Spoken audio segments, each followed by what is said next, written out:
everyone. Welcome to the Not a Lonely Coffee Break podcast. We are your hosts. I'm Maddie. And I'm Megan. We're podcasts about coffee and work, but make it queer. Megan, I am so excited for our episode today. It's so timely with everything going on right now. But I think it also brings together some things that we've been talking about lately on the show. So I'm just really excited. Me too.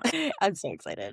Life has been such a whirlwind and hard to keep up with everything going on. I know. It just feels so heavy. We try to emphasize, living our true self in workspaces, personal lives, in our communities. But then our government is literally telling us that our true self is not real and our experiences aren't valid because they're rude. And that's going to impact us in all these different areas. And it just really limits, I don't know, for me at least, it feels like it limits the amount of safe spaces that we can go into. Yeah. And thinking about the youth, we've been highlighting it over the last few episodes, looking at it from different angles.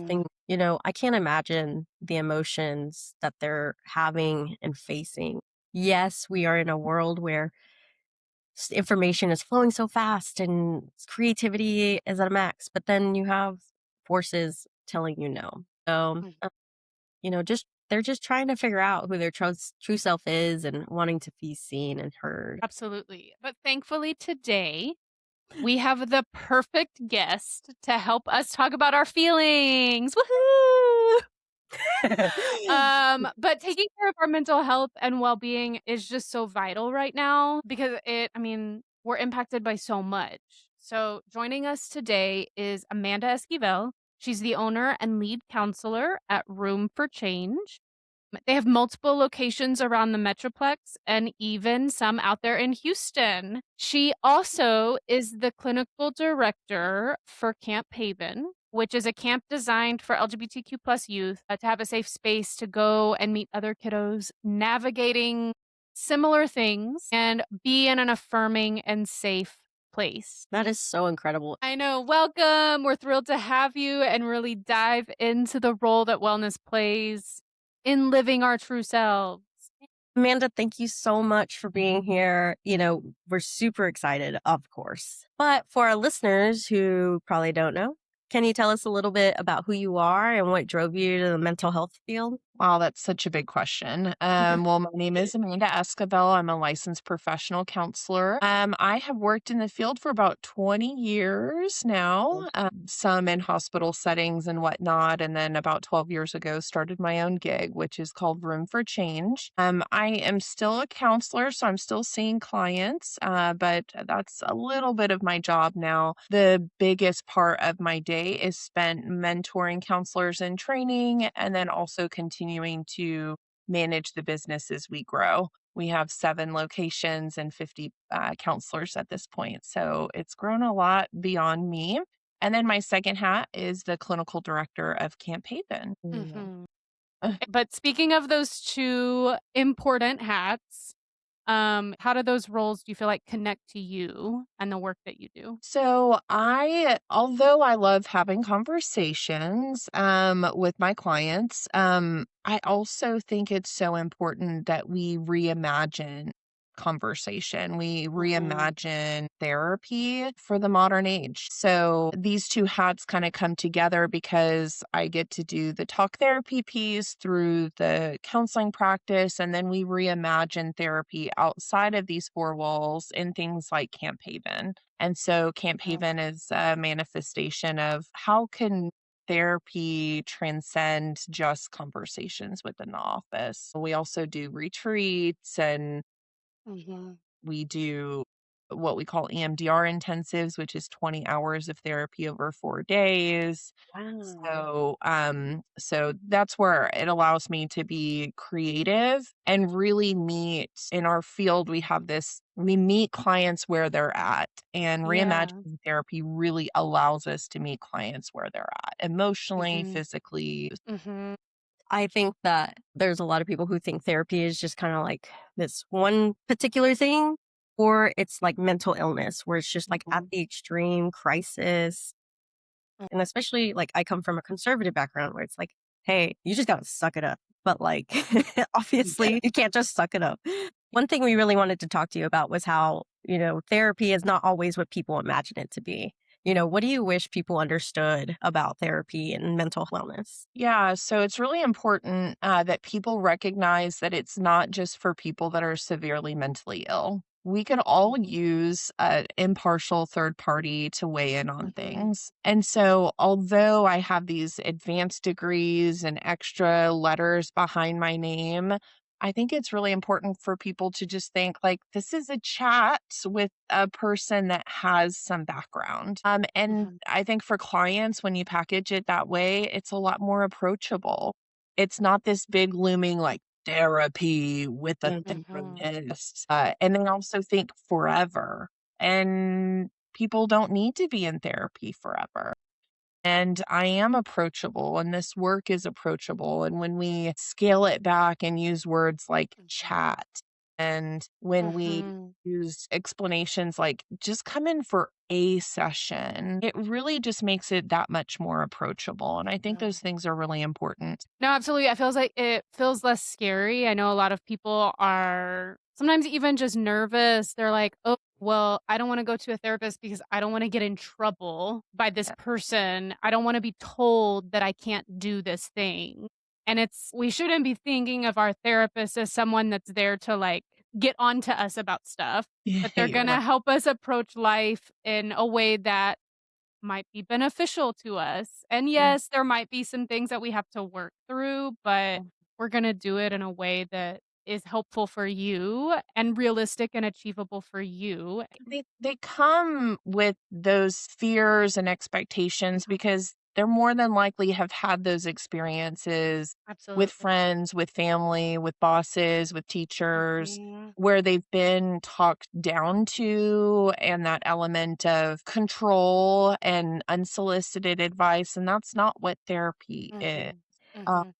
and unfortunately, I think a lot of people have this avatar of what a therapist Yeah. is and what this looks like in here. And it's so different than that. And so that's why I Mhm. always come in with a like, just give us one appointment. And in most instances, we can convert those people that are on the fence with, Mhm.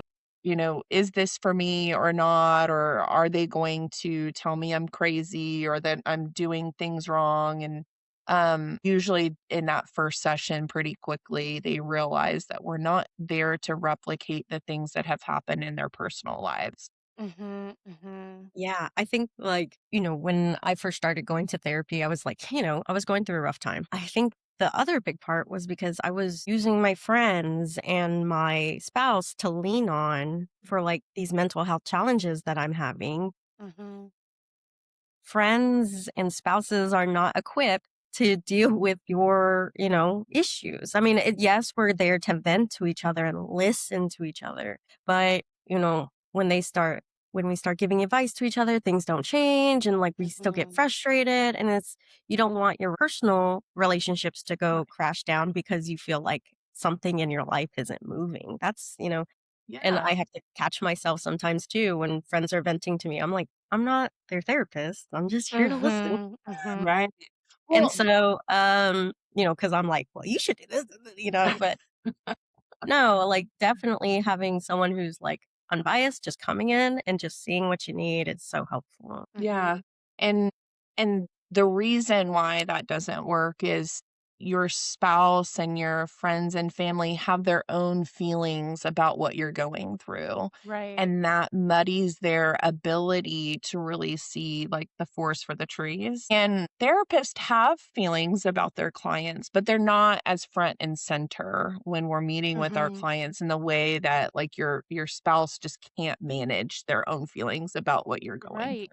There's still a lot of stigma around mental health. And, even though I think in the last 10 years, it's changed dramatically the way we talk about it, especially in our like younger generations, thankfully. But we still have a lot of other generations out there that, have a really hard time, tough time talking about things that makes you feel vulnerable, through. But, what do you think that are kind of the reasons that people still hesitate to seek therapy when they know they need support? Wow, there's so many contributing factors. I mean, there are cultural things that we're up against.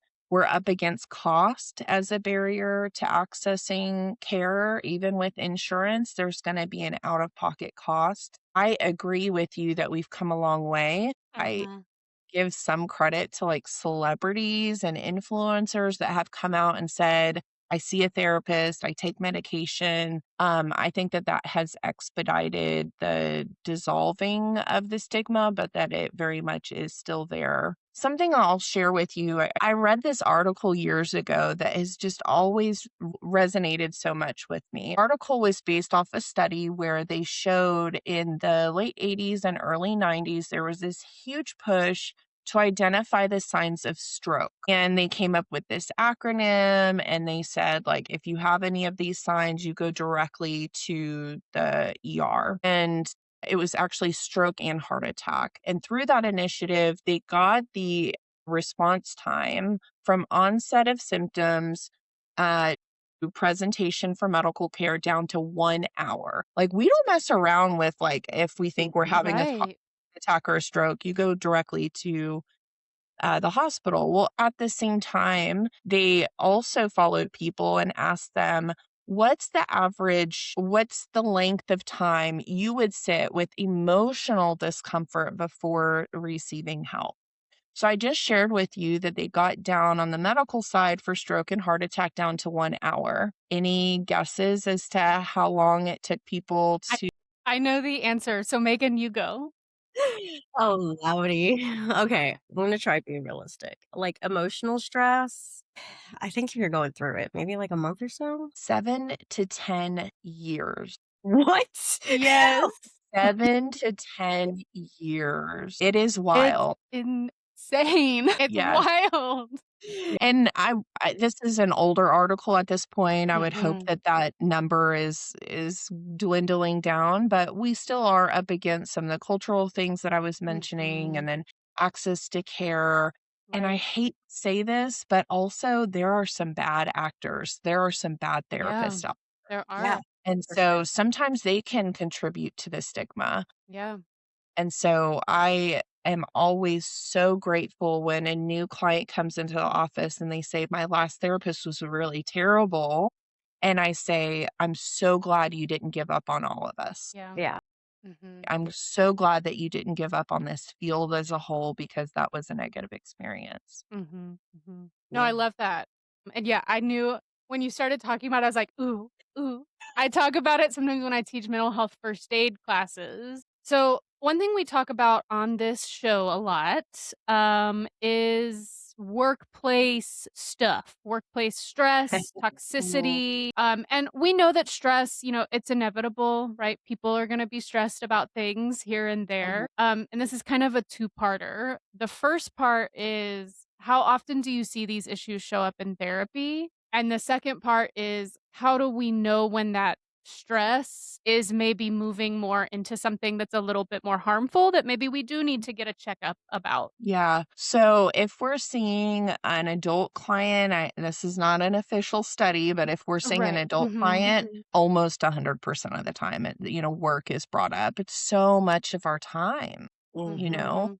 it's so much of our day. And whether work itself is the primary issue or home life is the issue, but it follows them into workplace, we often hear about workplace dysfunction and frustration. I think we're at a unique time in our society where the pendulum used to be on in favor of the employer, and then Mhm. employees were like, F that. I like, we don't want to be used and mistreated. And so, like, the pendulum has swung back over here, which in some ways, I don't, the pendulum going from one end of the extreme to the other usually isn't great. We want to fall somewhere in between where, employers are able to do their part to take care of their employees and employees are invested in the work. Um, Mhm. Mhm. so first answer is almost 100% of the time we're hearing about issues about the workplace, whether it's home life following them there or specific to toxicity in the workplace. How I know that it's not something that they're going to be able to overcome on their own is how chronic it is and how the workplace responds to their requests. As an employer, I can't do everything, but I should be able to at least hear my staff out on what their needs and preferences are. And Mhm. I'm also transparent with them about what we can and can't do. Having that dialogue signals to my staff that they're safe to continue to come to me. If I'm working with a client that has a message to deliver to their employer and their employer is just not willing to hear it at all, or they make it about the staff member instead of Mhm. leadership, those are pretty good indicators that this is probably not a good long term employment situation for the client. So at that point, treatment becomes about like bolstering the client as much as possible and then helping them to bridge to whatever comes next. It kind of seems like an ecosystem, right? Like we Mhm. all have to kind of feed into it. And, if one part isn't working, so like if the leaders are overstressed and putting that on the employees, and then the employees Mhm. come, they take that home. And then we've talked about this numerous times, but it displays in the work. But Mhm. if we're talking about mental health, if you're doing that weeks, months, years, you're just at this place of normalcy that's unhealthy. And you just Right. can't seem to get out of it and you don't know why. Mhm. What do you often encourage people to do when they feel trapped in those unhealthy environments? It's interesting that you use the word trapped because that's usually my first stop, right?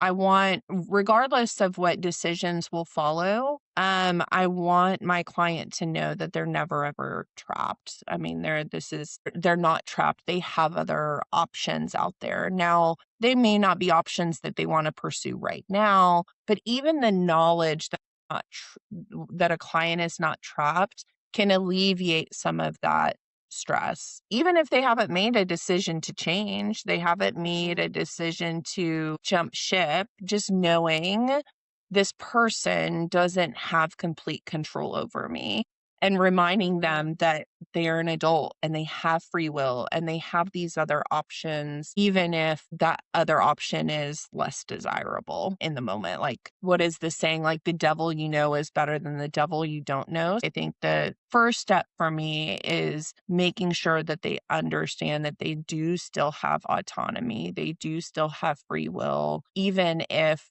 at first glance it doesn't feel that way. Oh my gosh, Megan, we needed that reminder, what, 5 years ago? Yeah, where were you? No, why did you not tell us? I'm sorry, I'm sorry. How dare you? No, Uh, as you were saying that, just thinking about my own experience, I did learn that several years later, but it's because, I went through the process over and over and I was like, why does this keep happening to me? Like, I mean, we all experience it, but at some point I have to make the decision, how much value am I putting on my mental health? And when I see my mental health in a positive, I'm in a positive flow right now, am I willing to give that up for my job? It mhm. is important to you because you do function better, Mhm. and that's just something that I've kind of found through my journey. But it's like you kind of have to, because the moment you start thinking about changing a job, you're like, well, I'm going to lose my pay. Maybe they're not offering as much. Maybe I'm not going to be able to promote as quickly.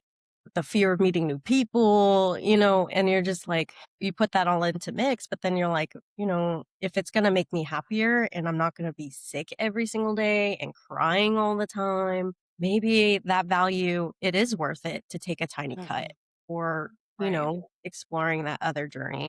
The fact of the matter is, most of us were raised by a generation who did stay with employers too long and Mhm. weren't calculating the weight of like financial versus the mental load of things. And so I know that like my mother-in-law had one employer her entire career and she did That's really well. wild to me. That's yeah, isn't that crazy? But I think that this is where the healthy part of the pendulum swinging Mhm. is that we see far fewer people doing that. And people are starting to calculate how much is this worth my soul and my mental wellness? Yes, stability is great, but also longevity is important. And so I think rewriting a lot of these scripts of maybe that's what was valuable to my parents and their generation, but what's valuable to me and my mental Mhm. health is Mhm. valuable to me. Right. Mhm. So great. I So love it. And wonderful. Some little Okay, nuggets for you. but let's shift gears a little bit. And honestly, like, I don't know, Megan and I think we have like the gift of seeing into the future because we scheduled this, and then of course things happened in current events that it just makes it Yes. so timely. Right now, there's a lot of fear among families, LGBTQ plus communities because of current legal conversations, specifically around conversion therapy. So, from a clinical perspective, what do people need to understand about why affirming therapy and conversion therapy are fundamentally different? Yes. First, I want us all to collectively just take a deep breath. Like, this is heavy. Yeah. Yeah, yeah, it's heavy stuff. So, yeah, so fundamentally, you couldn't have two polar opposites farther apart from one another. So, Hmm. I think a lot of people misunderstand what affirming therapy is. Affirming therapy isn't just greenlighting anything and everything a client comes in and shares with us, right? Hmm. Affirming therapy is making sure that whatever my agenda is for my life is not imposed on anyone else's life. Right. And that I can find ways to celebrate all the unique differences that each of us have. And then when somebody is able to say, this is who I am and what is valuable to me and aligned for me, then I can celebrate that along with them. Conversion therapy is well documented to be abusive, where essentially the person is brought in and how can we make you as heteronormative as possible? How can we work against your um, programming and your instinct to Hmm. go with the flow and Yeah. go with the overwhelming majority. The statistics related to suicide for those that have been exposed to conversion therapy are quite high. And so this most recent news is really it kind of takes our breath away Yeah. as affirming therapists that this is even a topic of conversation in this day and age. Hmm. Hmm. yeah, I mean, and like a lot of their focus is on youth. There's a lot of young people right now that are feeling comfortable about discussing what they're feeling inside, about their vulnerabilities, about seeing these youth that are like, they're just doing their thing. They're doing exactly what they wanted to, like how to express themselves so that they're happy and just enjoying their life. And, but there are, for parents of LGBTQ youth who may be hearing conflicting messages, what kinds of harm can happen to young people when they're placed in environments where the core parts of themselves are treated as problems? Yeah.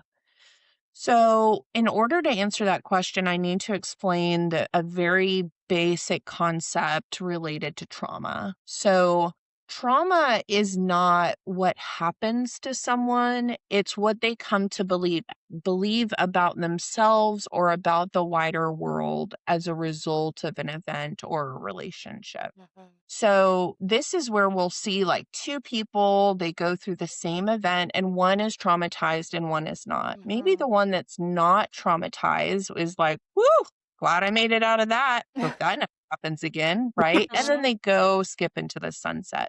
The person that's traumatized, maybe some of the internal dialogue they have is bad things happen to me, or the world is not a safe place. Right. And then they go into the world and all of their relationships thereafter with that belief that I'm no good, bad things happen to me, and the world is not safe. And they see the world and they see those relationships through those lenses. And so when somebody is coming in for therapy, what our job as therapists is to help them better understand that it's not just about the event that took place. Yes, we want to talk about that to some degree, but we want to even more so talk about what did you begin to believe about yourself or about the world as a result of that event or that relationship. And Mhm. that's really the meat of what we do as therapists, or what we should be doing as Mhm. trauma-based therapists, is getting at that. So whenever we're meeting with clients, we have to look through, what are the underlying beliefs that Right. they're bringing in about themselves? And then I certainly don't want to add to that. I don't Mhm. want our relationship to contribute to the negative beliefs that they have about themselves. So Mhm. making sure that they're able to separate, again, Amanda is a nice person, but we're having conversations about uncomfortable emotions. And Mhm. being able to separate those two is key. I think it's so important too, because, when we talk about youth, right? And the statistics you shared earlier about how long it might take someone to finally maybe get that help that they need. If this youth has been sitting in this trauma Mhm. that they experienced and the thoughts that went with it, that's going to impact their entire life. So, Right. I think it's vital that we can get kids connected to those affirming spaces as soon as possible. Yes, ASAP.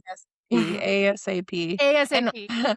and so often the parent is the barrier, Right. there. Often we have to appeal to the parent Mhm. that your child's need is not a reflection of your shortcoming.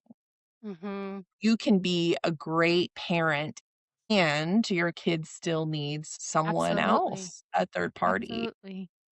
Absolutely. So we've spent some of our last few episodes actually talking about LGBTQ plus youth. You are the clinical director at Camp Haven. So can you Mhm. tell our listeners what Camp Haven is and why it exists? Yeah. So in order to talk about Camp Haven, I have to talk about another camp. It's called Camp El Tesoro de la Vida. It's a children's grief camp, and Mm. children come to that camp who have experienced the death of a parent or a sibling. I was a volunteer therapist with De La Vida for 10 years. Well, the director of that camp is a gay man. His name is Dennis Cranford. He came to me and said, we're well aware of the statistics related to teen suicide, especially for teens that are part of the queer community. And so he said, would you want to partner with me and reimagine De La Vida for the queer youth? And so I said, absolutely. In a very paradoxical, interesting way, I went to De La Vida to honor my father, who died when I was young, a gay man who lost his life due to HIV in the early 90s when it was a death sentence. And so now I also get to honor him through Camp Haven as well. Mhm. We serve kids 12 to 17 in a traditional camping environment. We hike, we fish, we swim, arts and crafts, all of that great stuff.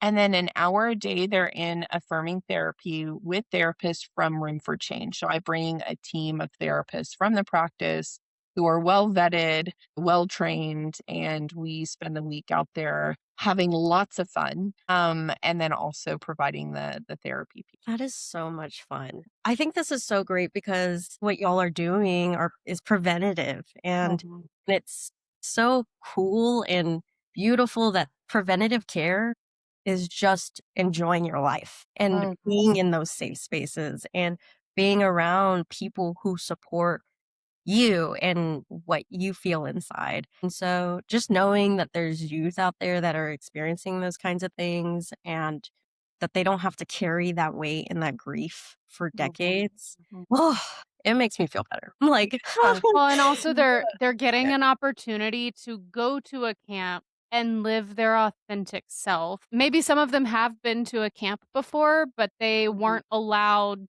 to attend as the gender they identify as mhm, because mhm. of rules and things around that camp. And so this is giving them that authentic opportunity to be their true self, be around other kids who Mhm. are living their true self, and be around people who love them and just want to help them navigate life in a fun way. Yes, absolutely. And what puts our camp apart from others, there's some other camps out Mhm. there, Some of them are just a few days. There is one that is longer. It's closer to a week, which ours is a week, but they don't have the therapeutic element. So this is what we're able to say. We're the only therapeutic affirming camp for queer teenagers in the United States. And our therapists, we're there for the entire week. So it's not like we drop in, we do the therapy, and we And then leave. leave. We are there for the entire thing. And although we only have structured therapy 1 hour a day, the whole dang thing is therapeutic. And Mhm. as you said, they get to show up and they get to be their authentic selves. They get a week of taking the mask off that they feel like they have to have maybe at school or at home or church or wherever they go. And it's a relief for them. Trevor Project demonstrates that like just one safe adult is a change maker for queer youth. These kids are being exposed to 40, 50, 60 safe, affirming adults. And so we hope that that amplifies that not only do you have one safe adult to go to, you have so many. I never thought in all the years of my training, undergrad, graduate school, post licensure, I never thought I would be cheered for my work. Yet at camp, and this may get me a bit teary eyed, I get cheers like, Amanda, the counselor, you like they're this opportunity Right. to have these conversations and how brave of them for that. Yeah. I feel like right now, being a queer youth and being unafraid to say that out loud, that Mhm. is so brave, So and much. having a place that just cheers that on, honestly, that can play such a vital role in there. Maybe they're like, "I know this is, like, therapy and it's required, but I'm not really into this." But even just them going and getting that cheerleading aspect of it, Yeah. that's still therapeutic, even if they don't realize it. Yes, Yes. absolutely. We hide the broccoli, as they say. Yeah, yeah, So yeah. for the teens that are like, "Oh, the therapy piece," by, like, the second day, they're all for it because Mhm. it's not just boring didactic conversation. It's in a group setting. We do a lot of activity-based therapy with them, and so these types of, approaches really help to hone in on their creativity and allowing for the experiential piece and not just reliant on words to Right. express themselves. We want people to understand that supporting mental health can look practical, right? Like this camp stuff, like having fun, learning activities, like it can be practical and it's not always philosophical, like deep diving into my deepest, darkest secret. So what kinds of supports make the biggest difference at Camp Haven? We pride ourselves in being a pay what you can camp. So there's not a financial burden and we've never turned any kid away. So we've got some families that pay the full amount, some that pay nothing, some that pay $100 for the full week, somewhere on that continuum. We are always accepting cash donations. Referrals to the camp are really valuable too. Again, we don't do any major advertising because we're going to attract also Right. the people that we don't want to attract. We, like, knock on wood, haven't experienced any like picketers or people coming out to camp that shouldn't be there, which is really amazing. So getting the word out there to parents of queer youth or to youth themselves. And then a very easy thing that you can do is you can donate through our wish list. So our wish list helps us, as you can imagine, this year we're going to have 100 kids at camp. There's a lot of supplies that are needed. And so we throw things onto our wish list that will help us have a smooth week. And whether that's for the therapy team directly or creating our calm space for them, that's a quick, easy way that you can either make a one time donation or you can revisit that at your leisure. Absolutely. And listeners, Megan and I were we just got so into talking about how we can support LGBTQ plus youth, especially in these last couple of episodes, that we have decided we are going to do a special give back opportunity in collaboration with Camp Haven. So we encourage you guys to visit our social media pages where you can find the link to the Amazon wish list and see what kind of items they are asking for. And maybe you can purchase a little something that will directly benefit the youth that are attending this camp. We know, summer is coming up. And so the campers are getting ready to attend camp for the first time, maybe even as their true self. So we really want to contribute to creating that safe space for them to feel just some queer joy that is much needed, as well as some security. So make sure that you visit that Amazon wish list and we'll make sure that we plug it on social media. Thank you Yeah. so much for doing that. Yes, of course. It's so important. We understand that times are tough. We understand, like, maybe you can't make a purchase on the Amazon, but maybe even going on to making a small monetary donation. We are going to provide the link on social media for y'all to go to the Camp Havens website and make a small donation because every small bit matters. We want these kids to have fun. We want all the administrative and the therapists to have the tools so that they can do their job and everybody has a great time, right? So I'm rooting for y'all. I'm ready to go. So y'all Thank be you. sure to go to that website.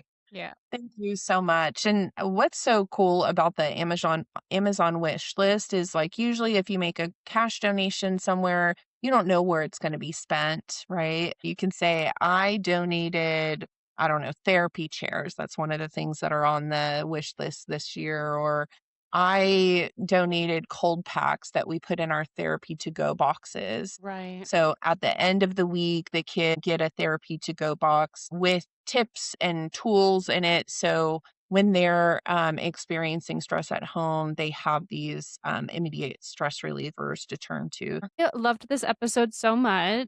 Thank you for joining us, Amanda. Your insight was just incredible. I knew it would be. Y'all are freaking fantastic. Thank you, Maddie, for bringing them on. I no, thank Wow. you so much, Amanda. Yeah. You guys do amazing work. We are so thrilled that you joined us today, and we are ecstatic that we can get your information out there and hopefully get you guys some items for your campers. Thank It'll be Yes. so you. exciting. Such a great chat today, Megan. Like, oh my Absolutely. gosh. I feel like it was like a whole little therapy session for us. A work therapy A session. work therapy session. Yeah, therapy sessions can be positive, y'all, okay? They Inspo, can. inspo. Listeners, again, make sure that you follow Room for Change on social media. If you are looking for an affirming therapist, maybe you can start with them. And then, of course, if you are a parent to a queer youth, check out Camp Haven while you're at it. So, Absolutely. a 2 for 1. And if you really enjoyed this episode, we have an extended version on our Patreon. This extended version is so much fun. We got to nerd out about mental health stuff. Hopefully, y'all can join in and join in the fun. When you join that Patreon, it really helps us out, getting out into the community. Thank you to our Patreon fans who have really gotten us through the past couple years. And what y'all contribute really helps us, really gets us out there. Absolutely. We are out of coffee today, I think so. but that is our cue to wrap up. Thank you all for joining us today and sitting with us in this conversation. Make sure you subscribe if you have not already. Yeah, be sure that you're connected with our socials and continue the conversation. We will love to hear about your questions and your experience navigating the workplace. Absolutely. We love social media. You can find us on LinkedIn, Instagram, Threads, and Patreon. And then, of course, you can always check out the show on YouTube, Spotify, and Apple to continue listening to us. We hope that you'll continue to join us for Not a Lonely Coffee Break. Again, we are your hosts. I'm Maddie. And I'm Megan. Cheers, Cheers, queers. queers.